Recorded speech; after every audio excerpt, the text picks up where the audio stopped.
Inilah tragedi serangan Jakarta tahun 2016. Tragedi mengerikan di jantung ibu kota Indonesia yang pernah membuat dunia heboh. Tragedi ini terjadi di siang bolong dan semua peristiwanya terekam kamera. Bahkan saat itu masyarakat bisa menyaksikan detik-detik mengerikan tragedi ini live di semua stasiun TV. Dan dalang dibalik serangan ini sangat mengejutkan. Pada tanggal 14 Januari 2016, suasana tenang menjelang siang hari di kota Jakarta tiba-tiba berubah mencekam saat ledakan terjadi di sebuah kedai kopi di kawasan Jalan MH Tamrin.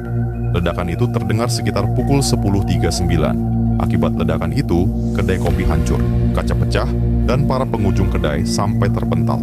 Saat itu, ada satu tubuh tak bernyawa tergeletak di tengah kedai, dan ternyata dia adalah pelaku ledakan siang itu.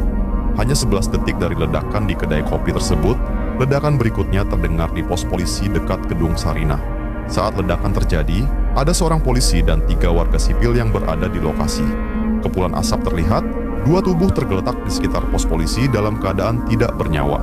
Sementara 1 polisi di lokasi itu terkapar sambil menjerit dan berteriak karena luka-luka di tubuhnya. Ledakan itu berasal dari seorang pria yang melemparkan sebuah tabung sambil mengendarai sepeda motor. Warga pun panik dan berlarian ke jalanan untuk menyelamatkan diri. Namun, ada juga warga yang justru mendekati tempat kejadian perkara karena penasaran. Sekitar pukul 10.48, peristiwa lebih mengerikan terjadi.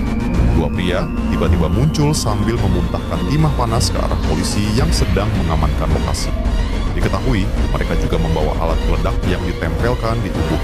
Saling memuntahkan timah panas antara polisi dan 2 penyerang tak terhindarkan.